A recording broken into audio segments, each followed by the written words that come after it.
कैसे हैं आप सभी लोग। एक बार फिर से स्वागत है आपका हमारे YouTube channel study with Yogesh इसमें। आज आपकी लोअर पीसीएस का नेक्स्ट टॉपिक है और इतना इंपॉर्टेंट टॉपिक है। लोअर पीसीएस हो या एक और एग्जाम है जो जून में है शायद, उसमें भी ये टॉपिक दिया हुआ है टिप्पणी लेखन वाला। और ये एक ऐसा टॉपिक है जो हर कोई नहीं करा पाता, ठीक है, और हर किसी के बस की भी नहीं है। क्यों? क्योंकि ये वही ज़्यादा बेटर करा पाएगा जो इसको प्रैक्टिकली करता है। जैसे मैं जिस पोस्ट पे हूँ, जहाँ पे मैं जॉब करता हूँ, वहाँ पे इन्हीं चीज़ों का वर्क होता है। इसीलिए मुझे थोड़ा सा इसका क्या है एक्सपीरियंस है, थोड़ा सा मेरे लिए आसान रहता है, इसीलिए मैं आपको इसको करा पाता हूँ। ठीक है, देखिए ये जो टॉपिक है आपका, ये मतलब ये वाला जो टॉपिक आएगा, ये आपका क्या है, पहले एक दो क्लासेस तो मिनिमम मान के चलिए आपके लिए क्या ही लेगा। यानी 2 क्लासेस इसने खानी ही खानी है और बिना इसको पढ़े हो सकता है कि 50 नंबर आपके घुस जाएं। यानी रिस्क मत लेके जाना। ये टॉपिक सबसे ज़्यादा प्रोबेबिलिटी है कि इससे अगर पेपर हार्ड बनता है तो टिप्पणी से आपका क्या है क्वेश्चन आए। यानी टिप्पणी वाला जो टॉपिक है उसी से क्वेश्चन आने की संभावना क्या रहती है, ज़्यादा रहती है। ठीक है, देखिए इसको कैसे करना है, कैसे देखना है, वो सब मैं आपको बताता हूँ। ठीक, अब सबसे पहली बात आती है बच्चों, हेडिंग डाल लीजिए टिप्पणी लेखन। टिप्पणी लेखन, ठीक है, टिप्पणी लेखन। ये कैसे हमने कवर करना है, इसको समझना है। ठीक है, अब मैं चाहूँ तो रोबोट की तरह लिखा दूँ, तोते की तरह, मतलब बिना समझाए, ये टॉपिक बिना समझे नहीं होने वाला है। पहली बात बता रहा हूँ, एक विजन होना चाहिए आपका कि यार ये है क्या चीज़। मतलब अगर जब आपको आइडिया आएगा कि ये हाँ ऐसा हो रहा है, ये हो रहा है, इस टाइप की चीज़ें हो रही हैं, तभी आप इसको कवर कर पाएंगे। अन्यथा आपके लिए बहुत मुश्किल क्रिएट कर सकता है, बहुत परेशानी में आपको ये सब चीज़ें डाल सकता है। ठीक है, देखिए नॉर्मली हम जब लेटर राइटिंग करते हैं, पत्र लेखन करते हैं, हिंदी हो कुछ हो, हमें क्या रहता है, पता रहता है हम किसी भी मैटर पे अगर जैसे कोई भी हो उसको एक लेटर जारी कर देते हैं। ठीक है, ये टिप्पणी लेखन के साथ क्या मतलब एक चीज़ होती है, इसमें 2 टर्मिनोलॉजी आते हैं। देखिए होता क्या है बच्चों, जैसे कोई पहले समझना है, ठीक है, समझोगे उसी के बाद बहुत इजीली लिखोगे। सपोज ये एक ऑफिस ए है, ठीक है, और एक ऑफिस बी है। बिना समझे मत लिखना। एक ऑफिस ए है और एक ऑफिस बी है। ऑफिस के अंदर बहुत सारे क्या होंगे, सेक्शन होंगे, यानी विभाग, अनुभाग या विभाग जो भी कहते हो आप लोग, या जहाँ भी होता है अलग अलग चीज़ें। जैसे कोई फाइनेंस देखता है, वित्त देखता होगा, ठीक है, कोई कुछ और चीज़ देखता होगा, जैसे अलग अलग चीज़, जैसे कोई पुलिस, जैसे कोई बड़ी संस्थान है, जैसे सचिवालय है, सेक्रेटरीट वगैरह, या कुछ भी होता है। जैसे किसी ने फाइनेंस देख दिया, किसी ने सिक्योरिटी देख दी, किसी ने कुछ देखा, किसी ने ग्रह देखा, कुछ भी हो सकता है। तो अब होता क्या है, अगर इनके बीच आपस में ही लेटर राइटिंग होगी, यानी पत्राचार होगा, तो उसके लिए आपको नॉर्मली आप लेटर जारी कर दोगे, एक आदेश जारी कर दोगे, चाहे आप कार्यालय आदेश करो, सरकारी पत्र करो, अर्ध सरकारी पत्र करो, वही कहीं आपस में जारी करके हो जाएगा। ठीक है, और वो पत्र दूसरे ऑफिस भी जा सकते हैं। लेकिन कभी कभी क्या होता है बच्चों, जैसे ये एक ऑफिस ए है, सपोज ऐसे समझना है प्रैक्टिकल, सपोज ये सचिवालय है, क्या है, सचिवालय यानी सेक्रेटरी। ठीक है, सचिवालय मतलब जहाँ किसी भी राज्य की या जो सेंट्रल गवर्नमेंट की उसकी सर्वोच्च संस्था होती है वो, ठीक है, सबसे ऊपर की संस्था उसको बोला जाता है सचिवालय को। अब ये सपोज सचिवालय है, अब इसमें क्या होगा, क्योंकि ये पूरे जैसे उत्तराखंड है हमारा राज्य, उसमें जितने भी लेटर मतलब जारी होते हैं, जीओ होते हैं, गवर्नमेंट ऑर्डर, वो यहीं से जारी होते हैं। अब क्या है, सपोज यहाँ से कोई पत्र आया, इधर आया, कहाँ आया, बी में, ठीक है, बी से कोई लेटर आया, कोई पत्र आया, और ये सपोज बी है, ये डीएम ऑफिस देहरादून है, सपोज डीएम ऑफिस देहरादून, ठीक है, यानी जिलाधिकारी देहरादून के ऑफिस से कोई लेटर आया और यहाँ किसी भी विभाग से संबंधित हो सकता है, चाहे वो बजट से हो, किसी से भी हो, कुछ भी हो सकता है वो। ठीक है, तो यहाँ पर एक पत्र आया, इधर आया। अब जो ये पत्र होगा ना, जो इस ऑफिस से आया है, इससे इधर को जो लेटर आया है उसको बोलते हैं PUC, पेपर अंडर मतलब कंसिडरेशन, यानी विचाराधीन पत्र उसको हिंदी में बोला जाता है। क्या बोला जाता है, विचाराधीन पत्र बोला जाता है, PUC। ठीक है, विचाराधीन पत्र, यानी इसका क्या मतलब हुआ कि इस लेटर पे क्या होने वाला है, विचार होने वाला है, यानी विचाराधीन पत्र इसको क्या बोला जाता है, ठीक है, जो बाहर से आया। अब यहाँ पर वो लेटर आया, अब यहाँ पर जो लेटर आएगा, यहाँ सपोज वो किसी एक डिपार्टमेंट था, फाइनेंस था, यानी फाइनेंस का मुद्दा था, वो सीधे ये लेटर आया, कहाँ चला गया, फाइनेंस के ऑफिस में चला गया, फाइनेंस के। अब फाइनेंस की एक हायरार्की सिस्टम होगी, यानी फाइनेंस में अब किसके पास जाएगा, सेक्रेटरी के पास जाएगा, अंडर सेक्रेटरी के पास जाएगा, जॉइंट के पास जाएगा, सेक्शन में जाएगा। तो इनकी धुरी जो होती है, इनका जड़ जो होता है, उसको बोलते हैं सेक्शन, यानी अनुभाग होते हैं। अनुभाग की जो है वो सिस्टम होता है, जैसे इस प्रकार से होता है। ये ऑफिस है, यहाँ क्या होंगे, जैसे देखो ये इस प्रकार से, एक मान के चलो, एक आरओ होता है, रिव्यू ऑफिसर, उससे ऊपर सेक्शन ऑफिसर, उसके ऊपर अंडर सेक्रेटरी, उसके ऊपर डिप्टी सेक्रेटरी, उसके ऊपर जॉइंट सेक्रेटरी, उसके ऊपर एडिशनल सेक्रेटरी, उसके ऊपर सेक्रेटरी। इस प्रकार से क्या होता है, किसी भी विभाग की एक स्ट्रक्चर होता है। तो जो लेटर आया वो जिसके भी नाम से आया वो जाएगा इस सेक्शन में, यानी जो यहाँ है ये एसओ के साथ जो लोग बैठे हैं सेक्शन ऑफिसर के साथ, इनके पास वो लेटर जाएगा। और वो लेटर क्या होगा, ये लोग पढ़ेंगे, उसको स्टडी करेंगे, वो देखेंगे क्या है और उस लेटर के संबंध में क्या रूल है, क्या नियम है। यानी वो पेपर अंडर कंसिडरेशन जो मैं बता रहा हूँ, पीयूसी विचाराधीन पत्र, उसको अच्छे से पढ़ेंगे, देखेंगे उस पर क्या रूल है। अब उस पीयूसी पे जो कार्यवाही होगी किस बेस पे होगी, मतलब कैसे हम उस पर वर्क करें। सपोज किसी ने 10 करोड़ रुपए मांग दिए, यानी किसी भी डिपार्टमेंट है वहां से 10 करोड़ रुपए की मांग की गई जिलाधिकारी के द्वारा। अब वो 10 करोड़ रुपए जो मांगे गए हैं वो कैसे, क्या सीधे दे देंगे, लेटर आएगा तो देना है नहीं देना है, किस रूल के तहत देना है, क्या उसके लिए कंडीशन होती है, वो सब चीज़ की स्टडी करनी पड़ती है। तो क्या आप लगता है कि आप इस सेक्रेटरी का IAS अधिकारी डायरेक्ट उसकी स्टडी करने बैठे हैं, वो तो लास्ट में हामी भरने के लिए होता है। आपका स्टडी जो होती है वो यहाँ होती है। और जब बहुत ज़्यादा मतलब ये जो इनको समझ नहीं आ पाता ऊपर के अधिकारियों को, ये इनको बुलाते हैं और उस पर डिस्कस करते हैं, फिर ये वापस लेटर जाके यहाँ जाके वो लेटर जारी मतलब क्या होता है उस पर कार्यवाही होती है। अब देखिए ये जब आप प्रोसेस कंप्लीटली समझे, बिना समझे मैंने आपसे पहले कहा है कि ये काम नहीं बनने वाला है टिप्पणी में, ठीक है। आपका सीधे सीधे क्या मतलब हुआ, टिप्पणी कैसे लिखी जाएगी, कोई बाहर से कोई लेटर आया, बाहर से लेटर आया तो अब उस पर कुछ मांग की गई होगी, कुछ भी हो सकता है, किसी भी चीज़ से संबंधित वो लेटर हो सकता है। तो उस लेटर पे जो वर्क होना है, जो कार्यवाही होनी है, वो किस आधार पे होगी, यानी वो लेटर पे जो कार्यवाही होगी उसको देखा जाएगा क्या पत्र है, उस पर क्या नियम लग सकते हैं, क्या उस पर पहले हुआ है, क्या उस पर हो सकता है, क्या हमारे विचार हैं, क्या अधिकारी को हम उसको मतलब जो ऑफिसर हैं ऊपर सेक्रेटरी लेवल के उनको समझाना है, ठीक है। तो अब क्या होगा, उसके लिए बच्चों फाइल बढ़ेगी। ऐसा नहीं कि पत्र आया अधिकारी के हाथ में दे दिया, सर ये लेटर आया क्या करना, ऐसा नहीं, ठीक है। वो एक रूल के तहत होता है, उसी में के लिए बोलते हैं फाइल। क्या बोलते हैं, फाइल, यानी पत्रावलियां चलती हैं, पत्रावली, यानी इस पे क्या होगा, कार्यवाही होगी। तो सपोज एक लेटर आया उस अनुभाग में चला गया, एक साइड में आप लोग ऐसे लिख लेना, किसी सिस्टम के हायर की मतलब इस प्रकार से, जैसे कहीं पे RO होता है, review officer, section officer, under secretary, deputy secretary, joint secretary, additional secretary और लास्ट में सेक्रेटरी, ठीक है। ये इस प्रकार से आप लोग लिख लीजिए साइड में, ताकि आपको समझने में आसानी हो। तो ये जो है सपोज वो लेटर आया, वो किसके हाथ में आया, इस RO के पास या SO के पास, यहाँ से कार्यवाही होती है, जड़ है मतलब ये रीढ़ की हड्डी होती है, यहीं से काम होना शुरू होता है और वो एक एक करके यहाँ से यहाँ तक पहुँचता है, इससे ऊपर CM वगैरह जो भी होंगे, ठीक है। अब फाइल पे जो पत्र आया था बाहर से, उस पर कार्यवाही होनी है, तो उसके लिए फाइल चलती है। फाइल पे क्या होता है बच्चों, इधर जो एक मतलब बाएं साइड जो पेज लगेगा उसको बोलते हैं नोट शीट।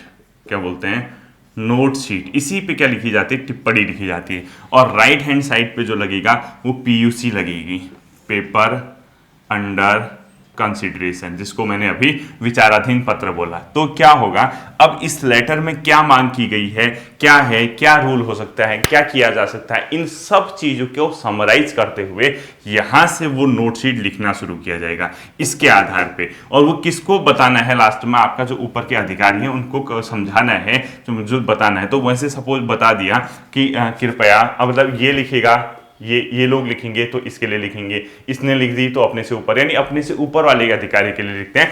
तो सपोज यहां से उसने लिखना शुरू किया, ठीक है, इस पॉइंट से लिखना शुरू किया, कृपया इस पत्र का अवलोकन करना चाहें, जो लेटर आया, यानी कृपया विचाराधीन पत्र का अवलोकन करना चाहें। यही मैक्सिमम आपको सेंटेंस याद रखना है, इसी से शुरुआत करेंगे आप लोग।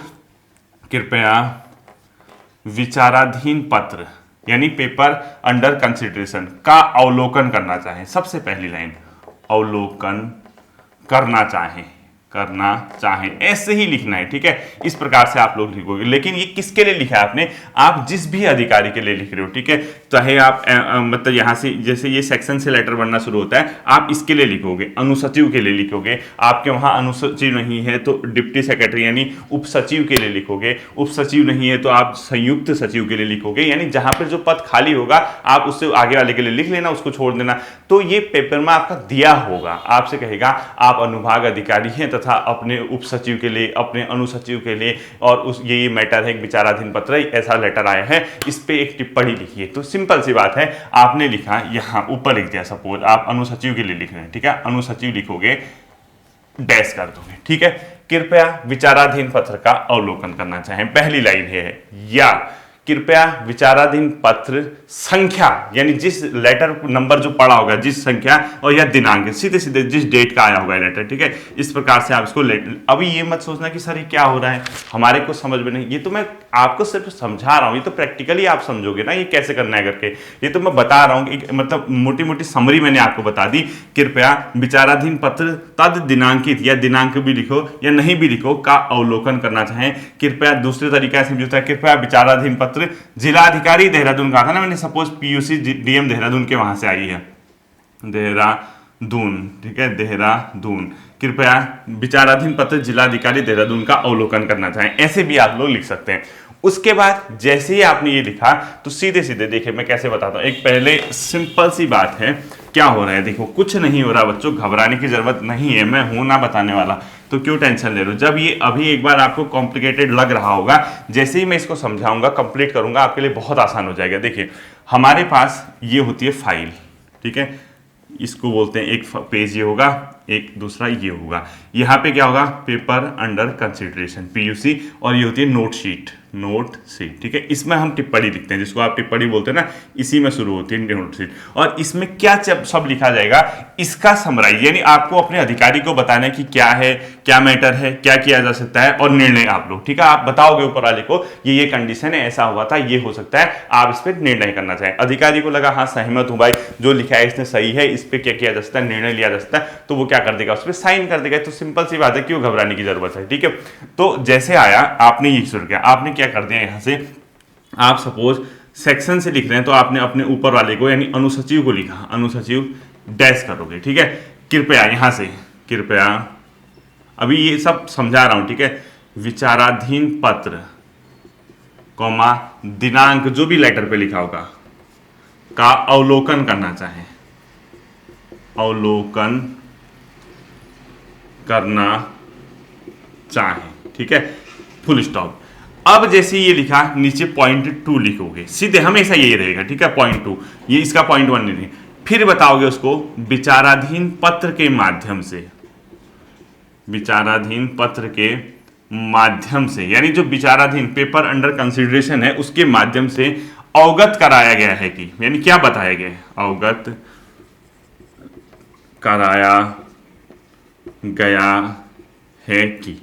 अब आप इसके आगे क्या लिखोगे, जो उस लेटर में, जो आपका विचाराधीन पत्र था, वो उसमें क्या चीजें हैं उसको समराइज करके बता दोगे। सपोज आपको, जैसे उस लेटर में सपोज ऐसा था कि जो मतलब कोरोना वायरस यानी कोविड-19 की महामारी है, उससे संबंध में लोगों को मास्क का वितरण करना है, यानी जिलाधिकारी के लेवल पे, डीएम लेवल पे, डिस्ट्रिक्ट लेवल पे कोविड के दौरान लोगों का चालान किया गया जिसने मास्क नहीं पहना, और उसको मास्क दिया गया। और तो उस मास्क को देने में, क्योंकि सरकार ने यानी जिलाधिकारी स्तर पे अपने जो कोष है जिलाधिकारी का, यानी जो डिस्ट्रिक्ट लेवल पे, उससे पैसा डिस्ट्रीब्यूट किया है, तो सपोज उससे 2 करोड़ रुपए का खर्चा आया है, तो वो शासन से ही तो मांगेगा ना जिलाधिकारी कि हमारा 2 करोड़ खर्चा ये आया है, और इसमें हमने यहाँ इसका खर्चा किया, तो आप हमें इस कोष से इतना रुपया क्या कर रहे हैं, प्रोवाइड करें। सपोज वो लेटर में ये लिखा है, तो यहाँ आप लोग लिख दोगे विचाराधीन पत्र के माध्यम से अवगत कराया गया है कि कोविड-19 महामारी, एक एग्जांपल देता हूं, ठीक है, कोविड-19 महामारी के दौरान उन व्यक्तियों को जिन्होंने मास्क नहीं पहना, उनको मास्क का डिस्ट्रीब्यूशन या मास्क के वितरण पर इतने का खर्चा आया है, जो कि जिलाधिकारी ने किस कोष से उठा रखा है, यानी जिलाधिकारी का जो भी फंड होगा, जो, या आप कहोगे मतलब जिला स्तर से उस पैसे का क्या किया गया, प्रयोग किया गया है, तथा उसका जो है ये प्रोवाइड किया गया, क्या, एक प्रकार का जो बिल है, यानी एक बिल तो क्या कहोगे आप लोग, यूसी, यूटिलाइज सर्टिफिकेट कह सकते हो, या आप सीधे सीधे कह सकते हो कि जिलाधिकारी ने बताया कि इतने का हमने क्या किया, प्रयोग किया गया, तथा उसके द्वारा जो प्रयोग किया गया उसको क्या किया गया, शासन स्तर से उसकी भरपाई करने का अनुरोध किया गया। इतना आपने बता दिया, यानी उसको जैसे किया गया आपने एंड कर दिया, ठीक है। थर्ड पॉइंट लिखोगे, थर्ड पॉइंट में आपको क्या बताना है, यानी पहले पॉइंट में आपने क्या करना है, विचाराधीन पत्र का अवलोकन करना चाहें जिसका भी होगा। सेकंड पॉइंट में आप उसकी समरी बता दोगे, जो लेटर आएगा आपके पास पता होगा कि लेटर में क्या मुद्दा है, ठीक है। सेकंड पॉइंट पे आप ये बता दोगे। थर्ड पॉइंट पे आपने क्या करना है, अब आपने नियम बताने हैं कि क्या हो सकता है क्या नहीं, और ऐसा नहीं कि ये करो वो करो, ऐसा नहीं, ठीक है। आप अपने अधिकारी को बता रहे हो कि हाँ सर ऐसा हुआ था, मतलब सर नहीं लिखोगे तो जैसे आप तो लिख रहे हो ना, तो आपने जैसे यहाँ पे एंड कर दिया उसको, ये पॉइंट आपका खत्म हो गया, तो यहां से जब थर्ड पॉइंट आप लोग शुरू करोगे तो तीसरे पॉइंट को किस आधार पर शुरू करना है, कैसे आपको तीसरे पॉइंट पर शुरू करना है, वो चीज आपको यहाँ से देखनी पड़ेगी। और इसको देखने के लिए अब जैसे आपने सेकंड पॉइंट में उनकी समरी बता दी लेटर की, तीसरे पॉइंट से आपको ये बताना है कि हाँ इसमें क्या किया जा सकता है। सपोज वो लेटर आया था, उसमें आपने लिखा कि मतलब शासनादेश संख्या या क्योंकि अगर जिलाधिकारी मांग रहा है पैसा तो कहीं ना कहीं ये रूल तो होगा ना कि अगर आप ये करोगे तो हम पैसा देंगे, तो लिख दोगे शासनादेश संख्या इतना इतना दिनांक के इतने के माध्यम से जो है पूर्व में भी इतना पैसा दिया गया है और इस कोर्स में, तो इसमें दिया जा सकता है। आप नहीं करोगे दे दो, दिया जा सकता है। कृपया अपने स्तर पर निर्णय लेना चाहें, बस जैसा वो करेगा। आपने कहा निर्णय लेना चाहिए, आपने अधिकारी को समझा दिया, लेटर आया था, ये हुआ था और पहले में हमने ऐसा किया है, ये रूल है, इसके तहत दिया जा सकता है या नहीं दिया जा सकता है, आप ऐसा भी लिख सकते हो। तो इसके लिए हमारे पास कोई भी व्यवस्था नहीं है, यानी इस तरीके के खर्च के लिए किसी भी प्रकार की व्यवस्था नहीं है। कृपया निर्णय लेना चाहें। अब आपने अधिकारी से कह दिया कि ऐसे में कोई भी पैसा देने की व्यवस्था है ही नहीं, पहले कभी दिया ही नहीं है, ना कोई रूल है ना कोई जियो हुआ है, तो कृपया निर्णय लेना चाहें। आपने फाइल भेज दी, ठीक है। अब अधिकारी पढ़ेगा, अधिकारी देखेगा विचाराधीन पत्र क्या है, आपने क्या क्या कंडीशन, आपने अधिकारी को समझा दिया, नियम ही नहीं, फिर भी अधिकारी अगर पैसा देता है तो उसका हेक्टिक है भाई। आपको तो उसने कह दिया साइन करो दे दो करके, लिख देगा वो साइड में कृपया पैसा दिया जाए, मुख्यमंत्री को भेज देगा कि कृपया क्या करें, निर्देशित करना चाहिए, कृपया मार्गदर्शन करना, जो भी कहेगा। सीएम ने कहा दे दो तो दे दोगे भाई, सीएम ने कह दिया, आपके अधिकारी ने कहा दे दो तो आपको देना पड़ेगा। और अगर आपने सही लिखा है, नियम संगत लिखा है, ऐसा होता है, ये हो सकता है वो हो सकता है, तो फिर कोई भी अधिकारी उसके अगेंस्ट जाए, बहुत रेयर होता है। तो अधिकारी जैसे आपने लिखा कि इसमें कोई भी ऐसी व्यवस्था नहीं है कि इसमें पैसा दिया जा सकता है या इसमें ऐसा हो सकता है, तो ऊपर वाला क्या करेगा, साइन कर देगा और क्या कर देगा, उसको मतलब रद्द कर देगा। रद्द का मतलब एक प्रकार से कहोगे विचार में ही नहीं लाएगा, ठीक है, नहीं दिया जा सकता कहेगा तो फाइल दब जाएगी, डंप हो जाएगी, बात खत्म हो जाएगी, कोई दिक्कत नहीं। और हाँ, दिया जा सकता है, देने क्या होगा, तो फिर उसी के लिए डीएम का जो लेटर आया है उसी के रिस्पॉन्स में एक लेटर बनता है, उसको बोलते हैं आलेख्य। उसमें लिखा जाएगा कि इतने इतने के तहत अपने पत्र का अवलोकन करना चाहे, जिसके तहत इतना मांगा था और इसके उचित कार्यवाही करते हुए शासन स्तर पर इतने पैसा आपके लिए स्वीकृत किया जाएगा, आपके निवर्तन पर रखा जाएगा, कृपया अवगत होना चाहिए, बस बात खत्म। तो टिप्पणी का ही समरी थी। बाहर से लेटर आते हैं, उस लेटर पे आप अधिकारी को अवगत कराओगे, नीचे स्तर से बताओगे क्या है कैसा है कैसा है, क्या किया जाता है, अधिकारी निर्णय लेगा और अधिकारी ने जो लिख दिया उसको ही टिप्पणी, मतलब नीचे से ऊपर तक जो जाएगी वो प्रोसेस टोटल क्या कहलाती है, टिप्पणी कहलाती है, ठीक है। तो मैंने इसीलिए सबसे पहले लिखाने से पहले आपको इसको समझाया है, और समझाना ये मत समझना कि ऐसा लिखना है, ये आएगा वो आएगा। अब यहां से लिखने की प्रोसेस होती है, ठीक है। अब आप यहां से क्या करोगे, लिखने का काम शुरू करोगे। देखिए लिखना है, ठीक है। अब लिखो टिप्पणी लेखन, यहां से आपकी शुरुआत होती है, ठीक। टिप्पणी लेखन पहला लिखो, कार्यालयों के बीच पत्र व्यवहार करने हेतु, कार्यालयों के बीच पत्र व्यवहार करने हेतु। अब मैं यहाँ लिखूंगा नहीं, ठीक है। अब इतना क्यों ये बोलूं भी लिखूं भी, इतना नहीं हो पाता है, आप लोग खुद लिखिए। कार्यालयों के बीच पत्र व्यवहार करने हेतु, यानी लेटर जो जाते हैं एक दूसरे के बीच, पत्र व्यवहार करने हेतु पत्राचार के विभिन्न रूपों का प्रयोग किया जाता है। क्या लिखा आपने, कार्यालयों के बीच पत्र व्यवहार करने हेतु, कार्यालयों के बीच पत्र व्यवहार करने हेतु पत्राचार के विभिन्न रूपों का, चाहे सरकारी हो अर्ध सरकारी हो कुछ भी हो सकता है, ठीक है, विभिन्न रूपों का प्रयोग किया जाता है। परंतु ध्यान से सुनना, परंतु किसी कार्यालय में बाहर से आए हुए किसी कार्यालय में बाहर से आए हुए किसी पत्रादि, पत्रादि मतलब पत्र आदि लिखना चाह रहा है, एक ही साथ कर दिया, ठीक है।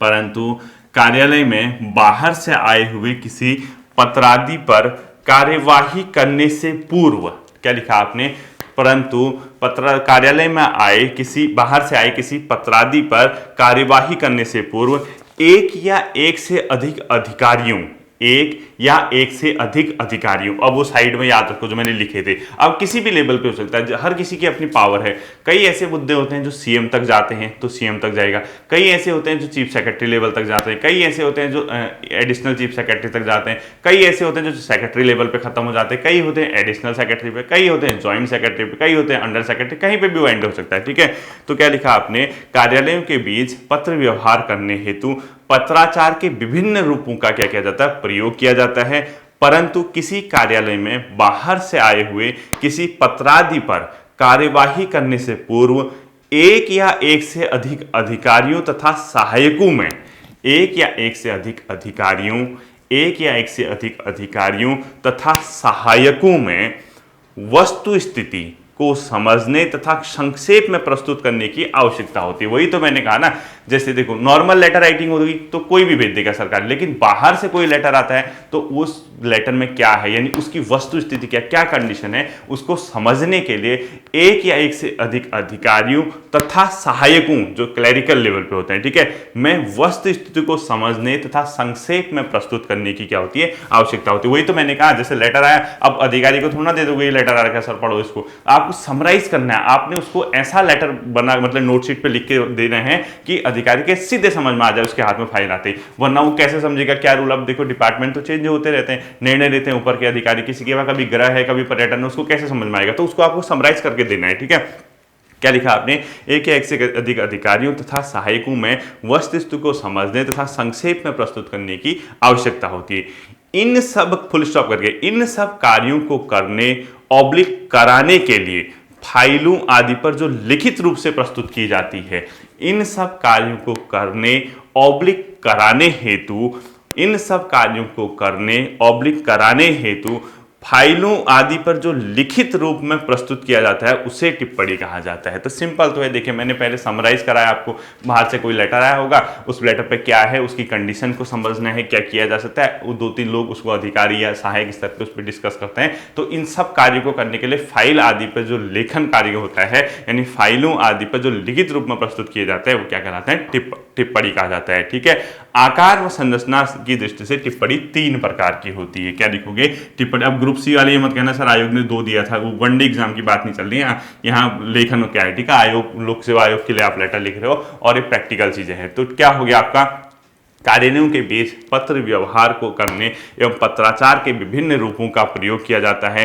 परंतु किसी कार्यालय में बाहर से आए किसी पत्रादि पर कार्यवाही करने से पर एक या एक से अधिक अधिकारियों तथा सहायकों में वस्तु स्थिति को समझने तथा संक्षेप में प्रस्तुत करने की आवश्यकता होती है। Full stop. इन सब कार्यों को करने ऑब्लिक कराने के लिए फाइलों आदि पर जो लिखित रूप में प्रस्तुत किया जाता है उसे टिप्पणी कहा जाता है। आकार व संरचना की दृष्टि से टिप्पणी 3 प्रकार की होती है। पहला लिखोगे प्रशासनिक या नेमी टिप्पणी। पहला क्या लिखोगे, प्रशासनिक, क्या लिखोगे, पहला प्रशासनिक ऑब्लिक नेमी टिप्पणी, ऐसे लिखना है। ठीक है, इसको ब्रैकेट में लिखो रूटीन टिप्पणी यानी रूटीन नोट। ठीक है, ब्रैकेट में क्या लिखोगे, रूटीन नोट, ROUTIN। दूसरा लिखोगे स्वतः पूर्ण टिप्पणी, स्वतः पूर्ण टिप्पणी। क्या लिखा आपने, स्वतः पूर्ण टिप्पणी। और ये 2 स्तर पे होते हैं, एक अधिकारी स्तर पे यानी जो ऑफिसर होता है ऊपर अधिकारी, एक सहायक जो क्लरिकल पे, ठीक है, अधिकारी स्तर पे, और दूसरा होता है सहायक स्तर पर, सहायक स्तर पर। ठीक है, तीसरा होता है आवती पर आधारित टिप्पणी। आवती मतलब जो बाहर से आया है, ठीक है, रेसिप्ट, आवती पर, आवती पर आधारित। आवती पर आधारित का मतलब होगा जो रेसिप्ट होगी, RECEPT, ठीक है, RECEIPT, जो रेसिप्ट होती है यानी जो आवती होती है जो बाहर से आता है उस पर जो होती है टिप्पणी होती है। तो टिप्पणी 3 प्रकार की आपने लिख लिया। तो सिंपल सी बात है, अगर क्वेश्चन ये बनता है टिप्पणी से आप क्या समझते हैं, टिप्पणी से आप क्या समझते हैं। अगर इतना क्वेश्चन आ गया तो आप इजीली इसको कर दोगे। आप यही लिखोगे कि कार्यालयों के बीच पत्र व्यवहार करने के लिए मतलब अनेक प्रकार के पत्रों का प्रयोग किया जाता है, परंतु किसी कार्यालय में बाहर से आए किसी पत्रादि आदि पर कार्यवाही करने हेतु एक या एक से अधिक अधिकारी और सहायकों पर वस्तुस्थिति को समझते तथा संक्षेप में प्रस्तुत करने हेतु संक्षेप में प्रस्तुत करने के लिए क्या होता है, विचार करने की आवश्यकता होती है। जो फाइलों आदि पर जो उसके लिए लेखन कार्य होता है, या जो फाइलों आदि पर जो उसके लिए मूवमेंट होता है या लेखन कार्य होता है, वही उसकी क्या कहलाती है, टिप्पणी कहलाती है। ये आपने उसकी डेफिनेशन लिख दी, कोई दिक्कत नहीं। टिप्पणी 3 प्रकार की होती है, प्रशासनिक या नियमी टिप्पणी, स्वतः पूर्ण टिप्पणी और आवती पर आधारित टिप्पणी। ठीक है, पर आधारित टिप्पणी, ये आपने 3 प्रकार की टिप्पणी लिखी। अब देखिए, जो इसकी डेफिनेशन मैंने आपको लिखाई है, कितना आसान हो गया आपके लिए समझने के लिए, आप अब सीधे समझ गए हैं। तो ये पक्का टिप्पणी कहीं ना कहीं अगर कोई लेटर बाहर से आता है तो उस पर बेसिकली टिप्पणी होती है। आपको बहुत आसानी से क्या हो गया, समझ में आ गया। आसानी से मतलब बाहर से अलग अलग डिपार्टमेंट से आ गया, जिलाधिकारी से आ गया, किसी तहसील से, कहीं से भी आ सकता है। ठीक है, कोई भी उसके लिए हो सकता है, कोई एनजीओ ही भेज दे या कोई फाउंडेशन भेज दे, जो भी होता है, कोई बड़ी कंपनी भेज दे, तो ये सब चीज़ें क्या होती हैं, अपने आप में बाहर से जो लेटर आता है उस पर, क्योंकि हमें क्या करना है ना बच्चों, अब किसी अधिकारी को आप यार, किसी सपोज हंस फाउंडेशन आपको ये कह रहा है कि हम इस कार्य के लिए मतलब आपकी जो राज्य है वहाँ प्राथमिक शिक्षा को बेहतर करने के लिए, अधिकतम लिटरेसी रेट को बढ़ाने के लिए, बच्चों को साक्षर करने के लिए 10 करोड़ रुपया हम हर साल आपके फंड में डालना चाहते हैं और हम इसके लिए स्वीकृति चाहते हैं कि हम स्कूलों के लिए अच्छा काम करें। तो आप हंस फाउंडेशन को आप लेटर लिखा उसने सीधे दे दोगे क्या अधिकारी को, सर ये आए, फाइल में होगा ना, रिकॉर्ड होना चाहिए। कल के दिन आप कह दोगे हमने नहीं किया है या हमसे नहीं हुआ, हमारे नॉलेज में आया नहीं, तो आप फाइलों में करोगे तो उसका रिकॉर्ड रहता है। आपका हंस फाउंडेशन की ओर से लेटर आया, आपके सेक्शन में गया, अनुभाग अधिकारी, समीक्षा अधिकारी, इन लोगों ने लेटर लिखना शुरू किया, मतलब टिप्पणी उसने लिखा, कृपया विचाराधीन पत्र हंस फाउंडेशन के पत्र संख्या इतना दिनांक इतने का अवलोकन करना चाहें। उसके बाद लिखोगे कि हंस फाउंडेशन के विचाराधीन, मतलब हंस फाउंडेशन द्वारा अवगत कराया गया है कि राज्य में प्राथमिक शिक्षा को बेहतर करने हेतु प्रत्येक वर्ष वहाँ की साक्षरता बढ़ाने हेतु, स्कूलों में पोषण स्तर को बढ़ाने हेतु, अन्य जो एक्टिविटीज़ होती है उनको बढ़ाने हेतु फाउंडेशन द्वारा प्रतिवर्ष 5 करोड़ रुपए मतलब क्या करने, या 10 करोड़ रुपए आपके इस खाते में, या 10 करोड़ रुपए का निवेश का, या 10 करोड़ रुपए देने का एक प्रकार का क्या है, इच्छा जाहिर की है, देने का किया है। ठीक है, तो उसके बाद नीचे अधिकारी को आपने बता दिया। आप लेटर तो बहुत बड़ा होगा, आपने इसको समरी कर दिया ना, जो पेपर अंडर कंसिडरेशन था उसको आपने समराइज कर दिया, आपने लिख दिया। उसके बाद 3rd पॉइंट लिखोगे कि हंस फाउंडेशन द्वारा जो ये दिया जा रहा है वो इस किसी के माध्यम से दिया जाएगा और वो इस खाते में हम लोग जमा कर सकते हैं, और पहले भी हमने किसी ने दिए थे, इस तरीके से हमने इसका यूज किया था। कृपया इस संबंध में अग्रेतर कार्यवाही हेतु निर्देशित करना चाहें, कृपया इस संबंध में अवगत करना चाहें, कृपया इस संबंध में दिशा निर्देश देना चाहें, लास्ट में कृपया इस संबंध में मतलब आज्ञा देना चाहें, क्या करना है, कुछ भी लिख दोगे तो बस भेज दी फाइल भेजी, अधिकारी ने पढ़ा। अधिकारी वो नहीं पढ़ेगा जो पेपर अंडर कंसिडरेशन है, उसको आप लोग उसका पॉइंट, जो मेन पॉइंट है 5 करोड़ रुपए, इसके लिए उसको हाईलाइट कर दो, कुछ कर दो, वहां पे वो पढ़ लेगा कि अच्छा ये है, तो उसको कहा ठीक है सहमति है, वो साइन कर देगा, फाइल नीचे भेज देगा। फाइल नीचे भेजोगे तो आप उस हंस फाउंडेशन के, क्योंकि अधिकारी ने मतलब अपनी सहमति दे दी कि प्रत्येक वर्ष ऐसा किया जा सकता है, आप क्या करोगे, हंस फाउंडेशन का जो लेटर आया था उसी की बिहाफ पे एक और अपने ओर से लेटर बनाओगे, ऑफिसर की ओर से बोलोगे कि अपने इस पत्र का अवलोकन करना चाहें जो हंस फाउंडेशन ने भेजा है, आप दोबारा उसको भेज रहे हो और इस पर जो है शासन स्तर पर मंजूरी मिल गई है, और मंजूरी मिलने के बाद आप इस पैसे को इस तरीके से ड्राफ्ट के माध्यम से, ऑनलाइन ट्रांजैक्शन के माध्यम से इस खाते में प्रत्येक वर्ष भेज सकते हैं, अकाउंट नंबर जो भी है उसको भेज दे, बस बात खत्म। तो बाहर से आए किसी पत्र आदि पर कार्यवाही करने हेतु तो एक या एक से अधिक स्तर पर अधिकारियों और सहायकों पर जो क्या होता है, डिस्कस होता है, फाइलों पे जो काम होता है उसी को अपने आप में टिप्पणी कहते हैं। और टिप्पणी जो है बेसिकली कितने प्रकार की होती है, 3 प्रकार की होती है ये। ठीक है, अब इसके बाद आता है टिप्पणी लिखने के मार्गदर्शन सिद्धांत। यानी मार्गदर्शन सिद्धांत का मतलब क्या है, क्या क्या हमने ध्यान रखना है टिप्पणी लिखते समय। अब ये टिप्पणी लिखते समय जो मार्गदर्शन सिद्धांत है, इसके बाद जो नियमित टिप्पणी या प्रशासनिक टिप्पणी होंगी, इसके बाद जो अपने आप में दूसरी टिप्पणी है वो सब के सब आवती पर आधारित टिप्पणी होगी, और इसका जो प्रारूप वगैरह होता है स्वतः पूर्ण टिप्पणी, और इसका प्रारूप क्या होगा वो मैं कराऊंगा। मान के चलिए इसमें आपकी 3 क्लासेस लगेंगी, यानी एक क्लास ही होगी, एक और आएगी, फिर एक और आएगी, तब जाके आप उस 50 नंबर में, क्योंकि कभी कभी क्वेश्चन 2 तरीके से भी पूछ सकता है इस 50 नंबर के क्वेश्चन में। यानी आप ये मत सोचना कि सिर्फ आप कार्यालय आदेश पढ़ के जाएं या सरकारी पत्र किसके कहते हैं इसका प्रारूप है, हो सकता है सरकारी व अर्ध सरकारी पत्र में क्या अंतर है, ऐसे भी क्वेश्चन पूछता है। तो वहां कुछ नहीं करना आपको, सरकारी पत्र की डेफिनेशन लिखी, उसकी मुख्य विशेषता लिख दी, जबकि अर्ध सरकारी पत्र लिखा, अर्ध सरकारी पत्र की डेफिनेशन। एक तरीका तो ये हो सकता है। दूसरा, आपने क्या किया, सरकारी पत्र की यहाँ डेफिनेशन लिख दी, अर्ध सरकारी पत्र की नीचे से लिख दी, फिर दोनों में अंतर लिखिए, दोनों को यहाँ पॉइंट है, एक पॉइंट इसका, एक पॉइंट इसका, एक पॉइंट इसका, एक पॉइंट इसका, एक पॉइंट इसका, एक पॉइंट इसका। ये भी बेहतर तरीका है, क्योंकि आपको एग्जामिनर को क्या करवाना है, एक प्रकार का सेटिस्फाइड कराना है कि हाँ आपका एग्जामिनर सेटिस्फाई हो जाए। दूसरा, उसके बाद अगर उसका पूछता है कि इनका प्रारूप लिखिए, दोनों का प्रारूप लिखना, इस तरीके से बनेगा 50 नंबर का क्वेश्चन। क्योंकि आप ये मत सोचना कि 50 नंबर का क्वेश्चन है सिर्फ ये हो जाएगा, सरकारी पत्र किसे कहते हैं इसका प्रारूप बनाओ, ऐसा नहीं, वो घुमा फिरा के भी पूछेगा। जैसे परिपत्र किसे कहते हैं, सरकारी पत्र और परिपत्र में क्या अंतर है, दोनों का एक एक एग्जाम्पल दीजिए। 50 नंबर का ऐसा लंबा क्वेश्चन आएगा, तो हम जो है छोटे छोटे टॉपिक करके इसको देखेंगे। ये जो है आज सिर्फ और सिर्फ आपका समझाने वाला पोर्शन ज्यादा था, और बिना समझे टिप्पणी नहीं लिखी जाती। एटलीस्ट अब आप अपने आप से पूछिए टिप्पणी कैसी होती है। कोई लेटर आता होगा, उस पे लेटर के बारे में आपको अधिकारी को नोटशीट में अवगत कराने की, इसमें ये कंडीशन ऐसा ऐसा है, आप निर्णय दें, आप निर्णय लेना चाहें, क्या करना है क्या नहीं करना है। हमने सारी स्थिति, वस्तु स्थिति, रूल, नियम वगैरह इसमें लिख के दे दिए। उस किस में लिखोगे, नोटशीट में, उसके बिहाफ पे जो लेटर आए। उसके बाद फाइल बढ़ेगी, ऊपर हर अधिकारी तक जाएगी, जो फाइनल उसका डिसीजन लेने वाला होगा वो देखेगा, वो तय करेगा। अगर उसको लगा सब सही है, कोई नहीं, वो साइन कर देगा। साइन करते ही नीचे आ जाएगा लेटर, मतलब वो नोटशीट। उसके बाद उस बिहाफ पे जो लेटर आया है उन्हीं को रिस्पॉन्स करते हुए एक और लेटर भेजोगे, और उसमें कहोगे कि हाँ मंजूरी मिल गई, ऐसा ऐसा शासन के आदेश संख्या इतने से इसको सहमति मिली है। तो इस तरीके से आपका एक फ्रेम बनाना मेरा उद्देश्य था टिप्पणी वाले में। और ये टिप्पणी कंप्लीट नहीं हुई, टिप्पणी की 3 क्लासें आएंगी, 2 क्लासेज और आएंगी, तब आपका 50 नंबर का काम बनने वाला है। ठीक है, इतना ही देखो आप। इसका मार्गदर्शन सिद्धांत और टिप्पणी के तीनों प्रकार देखेंगे। फिर मिलते हैं अगले सेशन पे, अपना ध्यान रखिए। Thank you.